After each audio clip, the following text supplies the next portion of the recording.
Mental Health, the Up&Up. We're trying to make mental health care clear, helpful, and maybe even fun. We're chatting with licensed therapists, but this is not therapy. These are simply thoughts and ideas for you to discuss with your own therapist and to help you on your journey of complete wellness. So, Geraldine, we were talking just a minute ago about the 5 languages of apology. Mm-hmm. Now, just from what you said, this is based off of the 5 love languages? I don't know that it's based off of, but I think since most people are aware of those 5 love languages, it kind of follows the same pattern. Okay. Whether the person who kind of presented this was trying to do that or not, I don't know. But yeah. Okay, got it. And with the 5 love languages, which again, most people are familiar with, we might talk about another time, but the way they're presented is more like there's 5 ways to show and receive love, and you fit into one of those 5 categories, which I don't think is technically true. I think we kind of run through them in different. I've learned that you have receptive and expressive love languages, and those they're not always the same. Mm-hmm. So depending on the circle you run in, it does get a little more complicated, but anyway. Yeah. I've found that sometimes I need a different type of love language depending on the situation or the person. Like, I might need acts of service from the plumber across the street. And, touch from my massage therapist. I'm giving obvious examples, but, depending on the relationship and what I'm going through, I tend to cycle through possibly all of those love languages. And sometimes the love language you think you have is actually a different love language that you're expressing.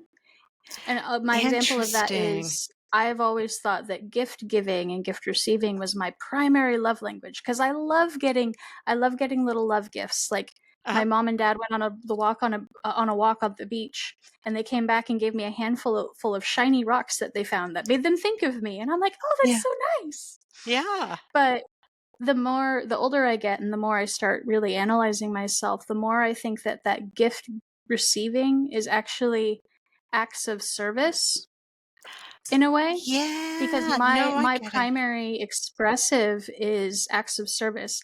Since I was little, I have always cooked for the family, cooked for the people I love as a way of taking care of them, of showing them love. I made dinner 9 times out of 10 when I was in middle school.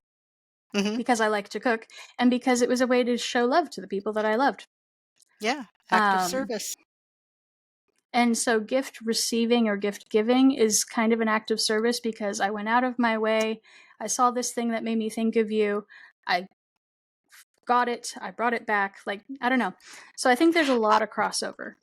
I think that's exactly what I was trying to express is, there's a lot of crossover, but that's really interesting that kind of you think it's one thing and it actually fills another need. And I can see that I can go around and say that about all the love languages. They could get kind of confusing in all of those ways.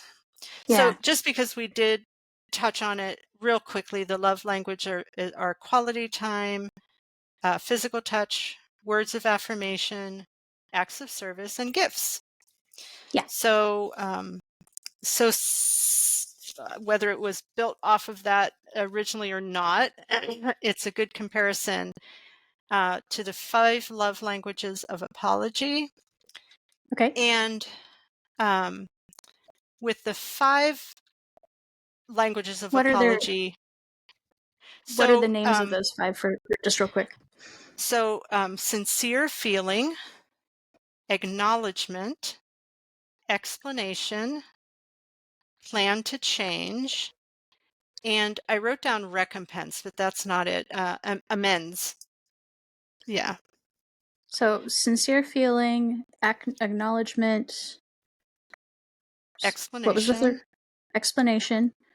Plan to change, and amends. Plan to change and amends. Okay. I wanted to write them down so I remember. So the sincere feeling is the difference between, Anna, I hit your car and dented it, or Anna, I hit your car and dented it, or Okay. Anna, I forgot your birthday, versus "Oh, Anna, ugh, I forgot your birthday. So Okay. that actually includes both the sincere feeling and the acknowledgement. Mhm. Sincere feeling without acknowledgement is, oh my God, I hurt you, or oh, I'm so sorry you feel bad, without Mhm. saying, I kind of hit your car, or I kind of forgot your birthday. So, Okay. with the languages of Oh. apology, the way I think about it is most apologies can cover all five pretty quickly because it Mm. doesn't take Okay. longer to say, "Oh, I forgot your birthday," versus, I forgot your birthday." Okay. You look like you're I'm contemplating. I'm processing, so keep going. Yeah. So, I was actually sorry. I told you mhm. to keep going, and I'm gonna interrupt. And then you jumped Um, in. I was thinking that this aligns with a lot of conversations I've had with my husband and my sister-in-law and with a lot of my family right now about the difference between just saying, "Oh, well, I'm sorry. I'm Yeah. sorry you feel bad," Mhm. versus a true apology. We end up having Mhm. this conversation a lot, which a true apology in our circle Mhm. means you repent, you ask for forgiveness, you acknowledge that you did something that caused harm, Mhm. intentionally or otherwise, and Mhm. then reconciliation, which means that you correct the behavior and you both Mhm. work toward a healthy relationship Yeah. and rebuild trust. Yeah. So that would be not just sincere feeling and acknowledgement, which is two, Uh-huh. and then sometimes explanation. Sometimes explanation is not necessary, Uh-huh. but then plan to change and amends. So the plan to change and amends is about rebuilding that trust. Yeah. So you hit 5 of them right Yeah. off the bat. I'll say, the other thing that is not a sincere feeling is when people say, "All right, I'm sorry." You know, that's has a lot of emotion to it, but it's Yeah. not And it yeah. Go ahead. I have done that more often than I ought to because my knee jerk reaction when confronted with a fault from Uh-huh. externally held accountable is You defensiveness. you don't And love even when I'm that when trying, people confront you? Sorry, I am talking over you. no, I know, no. I love it when people Um, tell me everything I do wrong. and at this point, my point of growth is while I'm being defensive, I'm like, I'm being defensive, and I know I am, and I'm really trying not to, but I am sorry. It sounds so sincere, right? And I do mean it. It's just like I'm acknowledging that that's where I'm coming from, and I'm really Right. working my way through. But damn Yeah. it, Yeah. Yeah. it's a work in progress. Yeah. Any feeling is not necessarily, or expressing feeling isn't the same as expressing remorseful feeling or caring Right, feeling. Yeah. right, Although yeah. from your example, I do see that the other person would know you well enough to know that that means, "I'm sincerely That is sorry. I just that can't get is my the mouth to say hope, it the right way." right? I just okay, total squirrel. I just Yep. saw this meme about it's a mom, it's about parenthood, and it says when you're overstimulated or but you're trying to respond with gentle parenting or something like that. Uh-huh. And you hear someone say, "Hey mom," and she goes, "What? Sorry. Uh-huh. What? Sorry." And she like does it like 3 or 4 times before she changes her tone. She's like, Uh-huh. "Wait. Yeah. Wait." Right? I wanna help you, Yeah, but my own feelings are kinda getting in the way, or my own stress. Yeah. And exactly. I think you bring up a good point is that anything we talk about here on the podcast or anything anybody talks about with anyone anywhere, I mean, we're human beings. We're not going to do it perfectly. Yeah. We're not going to do it every time. And every once Yeah. in a while, our brain will know what to do. But again, what comes out of our mouth doesn't match what we hope comes out of our mouth. So Yeah, remembering to take each other with a grain of salt and have grace a for yourselves. a Yes. 100%. Um, so you also, actually, I wanted to point out to you that, Hmm.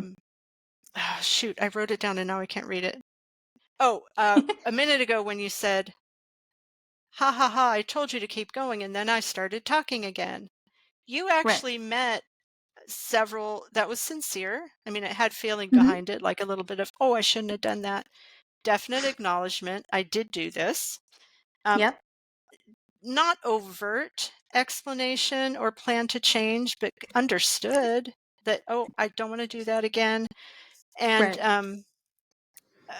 amends, "Give me send me $5 in the mail." No, I'm teasing. Amends is shutting up so you can finally talk again. Next time, yeah, yeah. Right. But you also brought up, something where you said, if you hurt someone intentional or not, Hmm. and I do think, um, that while that may change how you feel about the person, it doesn't change the fact that they are hurt. And I Right. use the example as if I break your leg pulling you out of a burning building, or I break your leg accidentally tripping over you, or I break Hmm. your leg by hitting it with a hammer. Your Hmm. leg is still broken, you know? Right. Um, so that kind of middle one, I trip over you. Hopefully, I would never hit anyone in the leg with a hammer, but hopefully nobody would. Yeah. But kind of regardless of whether that was intentional or even warranted, like breaking your leg, pulling you out of a burning building, I can Hmm. say I definitely would have done it again. But oh my God, I'm so sorry I hurt your leg doing that wonderful thing. I'm so sorry. And I just want you to know that I wouldn't hurt you on purpose. And, like that explanation part. And, let me help you hobble over to the hospital, Hmm. kind of that uh, amends part. Even though I didn't mean it, that doesn't mean you ignore the apology part. Well, and it gets really difficult when you're dealing with situations where you believe that you did the best of your ability Uh huh. to be a healthy, responsible human, Mm-hmm. and it still made someone else feel bad. It hurt Mm. them, it caused them difficulty, whatever that range is, you know? Mm-hmm. And it makes it really hard. It's really hard to feel sorry because it's like, no, I did what I believed was right. Mm-hmm. And, but I am sorry that you are in pain. I'm sorry that you're mad. I'm sorry that this caused you discomfort or pain. Mm-hmm.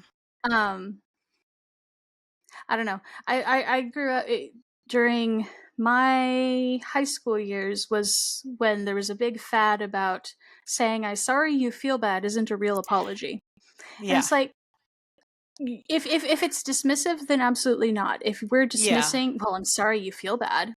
That's Right. not an apology. If I'm it's look, sorry. Yeah. yeah.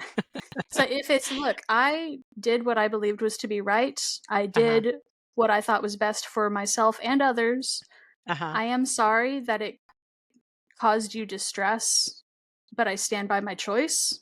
Yeah. That's also a different there's and maybe you're still not happy with that as the person who wanted the apology, but like there are levels to this, I think.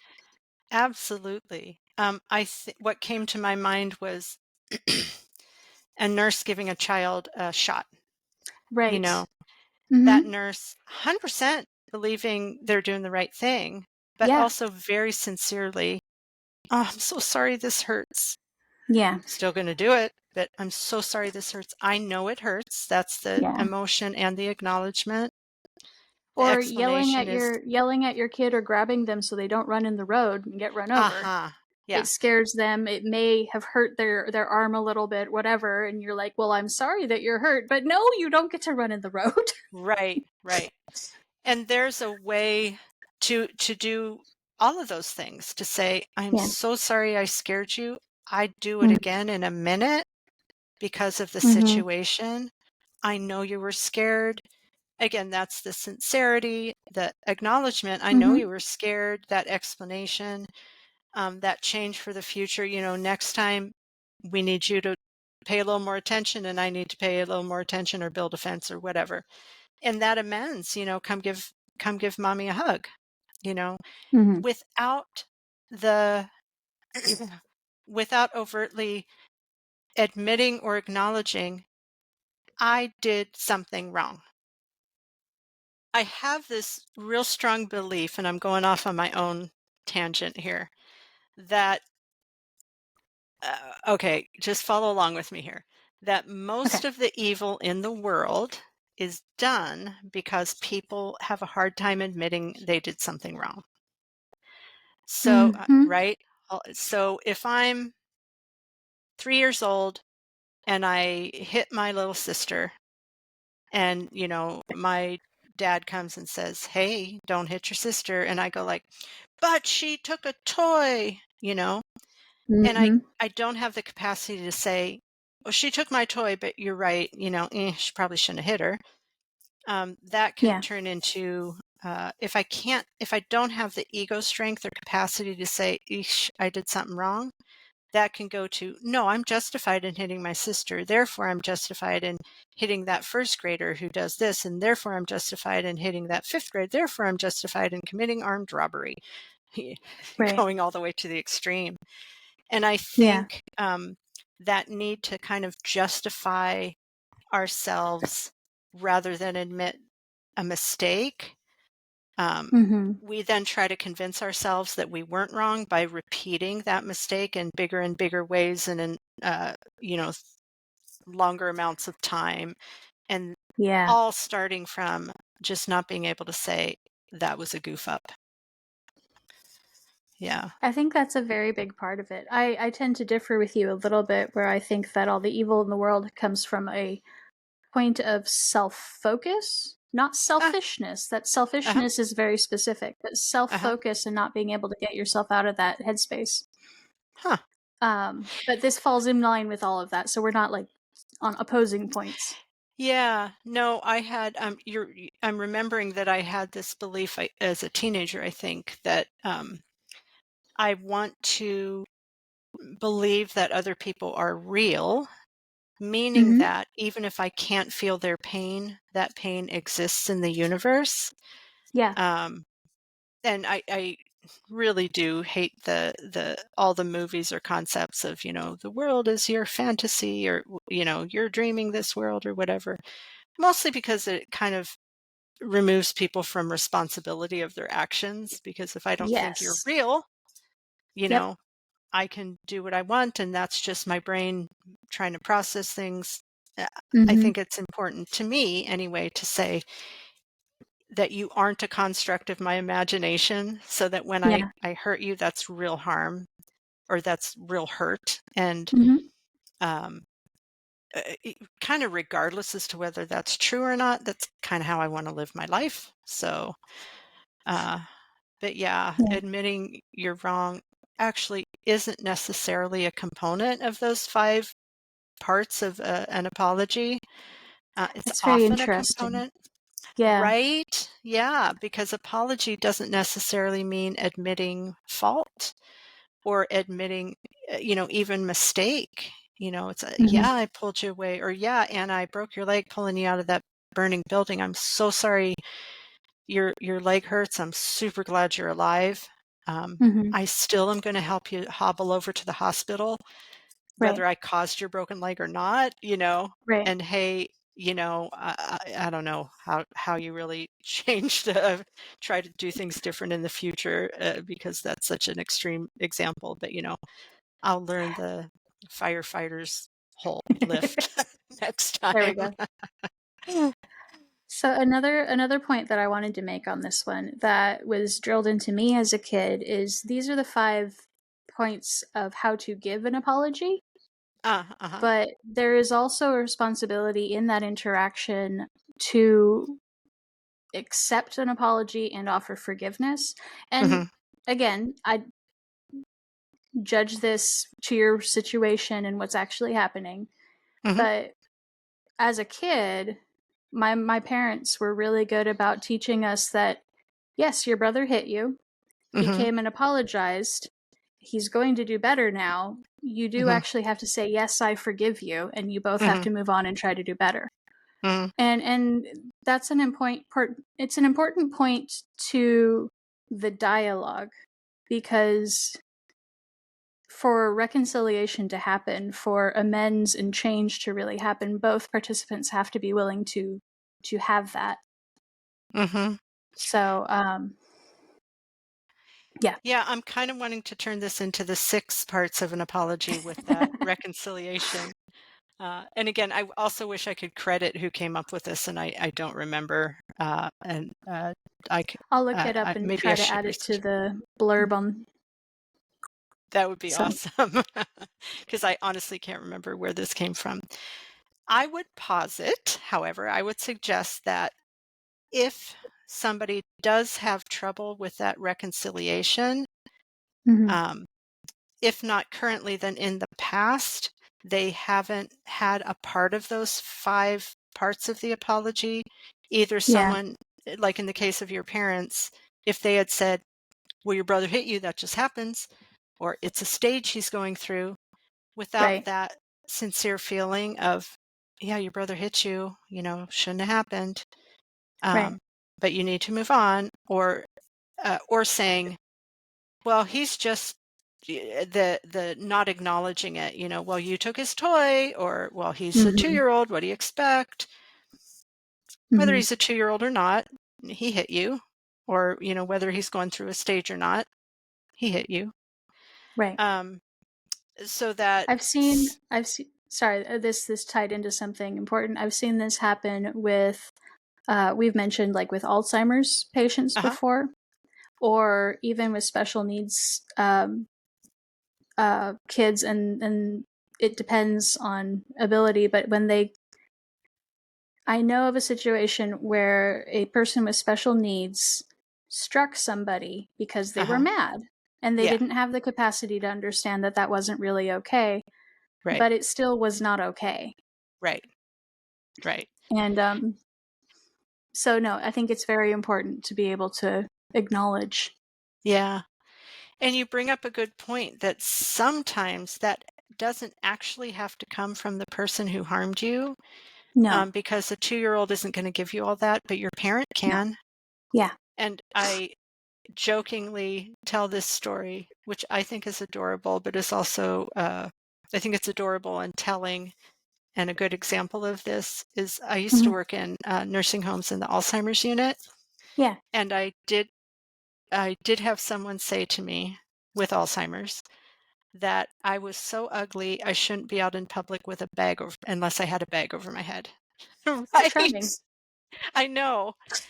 Um, that person, their brain, No. yeah, they're not going to apologize. It's not going to be sincere. That they're not going to change their behavior. It's probably going to go downhill. They're not going to make amends, and I Right. shouldn't expect that. But I can tell a coworker that story and have them go like, "Oh my God," or like you just did, like, "Oh." Right. That Yeah. sincere feeling and that acknowledgement, yeah, that's not a nice thing to say, you know, Right. but I don't necessarily need that from that person with Alzheimer's.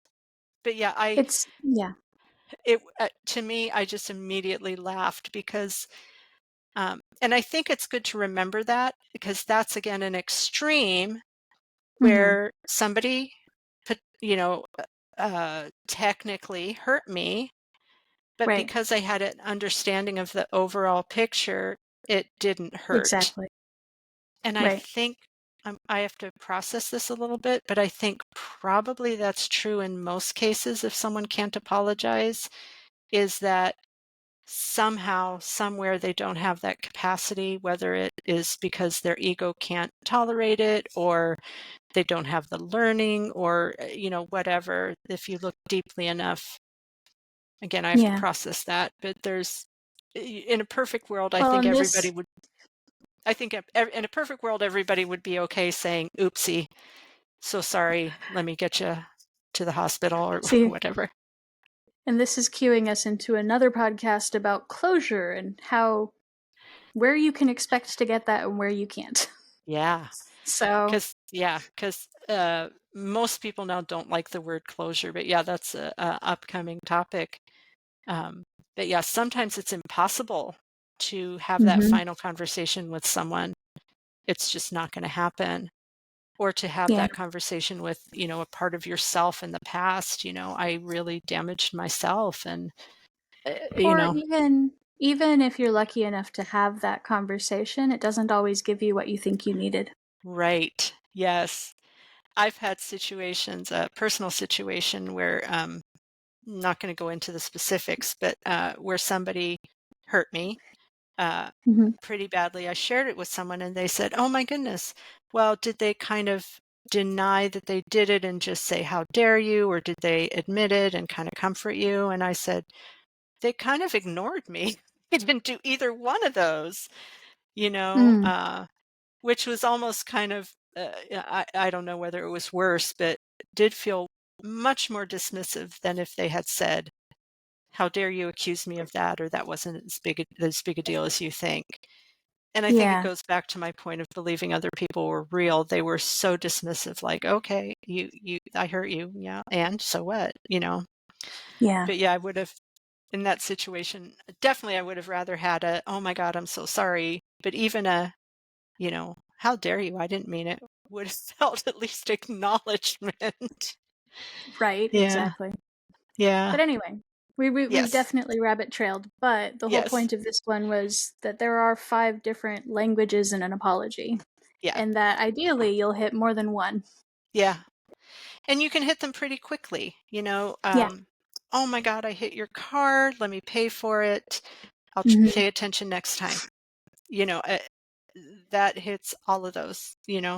"I wasn't paying attention" is the explanation. I'll pay more attention" is the future. "I'll pay for it" is the amends. It's sincere and Yep. it's acknowledgement. Um, so yeah, those 5 again are, sincerity.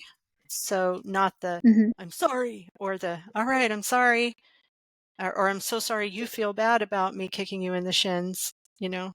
Yeah. The acknowledgement, "Yes, that really happened. Yes, I really did that." The third thing is Mhm. an explanation. That's more important to some people than it is to others and can feel like an excuse. Personally, Mhm. that's really important to me. And Yeah. again, like most people, I think if it's important to me, it's important to everyone. So I tend to give a lot of explanations when I mess up. And I have to remember that to the other person, because the apology is for the other person. To the other Right. person, it has been interpreted as, "Oh, you're trying to excuse your behavior," which I'm not. It's just Right. helpful for me to kind of analyze it. And it's helpful for me to hear other people's analysis of why they did things. So, but it I'm the may same. not be helpful. Yeah, yeah, yeah. You and I kind of like that. I For me, being able to explain it is a way of showing you that I thought about my actions and I really have Ah, analyzed it, and I want you to uh-huh. know that I want you to know that I know that what I did affected you, is what I'm Um, trying to communicate, but yeah. Listening to you say that, I think that probably I need a little more sincerity in my voice when I say this is why or this is the explanation. mhm. Because when you said that, you said it more with the tone of, "I'm really trying to tell you that I analyzed this and I thought about it and it's important enough for me to think about it." And I think I probably say it like more like, "Hey, I've analyzed this and this is why I did this." It doesn't hold that Again, I sincerity. tend to be very defensive when eating crow, and so that is actually where my tone usually is. Well, you did it wonderfully right then. Oh, thank you. Okay. I'll try to S- incorporate that more. So sincere feeling, acknowledgement that really happened, explanation with sincerity of this is This is why. why. Yeah. Plan to change. I'll pay more attention. I'll try not to do that again, or I'll think about that and why that happened. And Mhm. then that amends, which sometimes isn't possible. If it isn't possible, symbolic amends often is. which very clearly, like a hug for an injured child doesn't take Yeah. away the hurt, but it is that amends that I'm giving this back to you because I know you've suffered, So if you can't make amends, bake someone brownies or, hand them a dollar bill. No, I think that's ridiculous, but kind of funny. No, but yeah. But I actually did. I messed up with someone, and again, the story's too long to tell, but totally my fault, absolutely my fault. And I really appreciated her response because I said there was no way to go back. I couldn't fix it. It was already done. Yeah. There was no way to really make a different outcome or take away that outcome. So I said, Right. Hopefully I followed those sincere. I am so sorry. It really was. I dropped the ball. I just wasn't paying attention. I'll pay attention in the future, and I can't change it, but what can I do? And she immediately said, "You can bake me brownies." And Well, I there you go. so appreciated that because it actually helped me. I did Uh-huh. bake her brownies. If someone says that, follow Yep. through. Yep. I didn't just say, "Oh, how cute that is," or whatever. I absolutely baked her brownies. Yep. And it did help me symbolically, like, close that loop, and it also helped her symbolically say, "Okay, I yeah, love she that. is yeah, she does really she wants to make this up to me in a real practical way." And it Yeah. also was a compliment to my baking, which was lovely too. It was healthy. I was happy on all On counts. all counts, and I ate some of my own brownies, so there you go. So, yeah, wrapping up, those 5 languages or parts of a full apology, they're very different. I think they're all important. They are all important. Some people are going to put a little more weight to Mhm. different parts of it. Pretty easy and quick to hit all 5 parts without too much work or without having to talk for 20 minutes. Definitely combine them, like, "Oh, I hit your car." That's 2 right there. Or, Yeah. "Oh, I wasn't paying attention. I hit your car." There's 3. you know. So pretty easy to combine them. The other points we brought up was that I think we do tend to give those things that matter to us most. So to try to think about what matters to the other person. Yeah. Um, and you had another point. Shoot, I can't remember it. Oh, the other point that I wanted to bring up too was this must be difficult for me because it's flitted out of my head again. Um, Anna, you say if you have any takeaways, and then I'll try to remember what I was going to say twice and forgot. My main takeaway is that I need to work on my defensiveness thing. It may have been this that I was trying to say. I honestly don't remember, but that sense of continuing in bad behavior if we don't do that apology, not only does it um, negatively affect our relationships, it also negatively affects our sense of self and our values. If Yeah. we get defensive, we're going to then say, "Well, I was justified," instead of Right. maybe I wasn't so justified.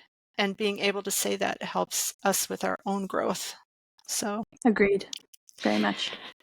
So lovely conversation. I thought this was going to be a quick one, and it ended up I being much know. longer. Yeah, yeah. So this is Lots to going to, say on forgiveness and apologies. and probably more. We could probably say a lot more. Yeah. So hopefully you'll keep listening, and we'll have some fun and exciting topics to bring to you next time. For more resources, shop at www.upandupwellness.com and hit that subscribe button. If you are in crisis and struggling right now, the national hotline is 988 and they can help you any time of the day or night.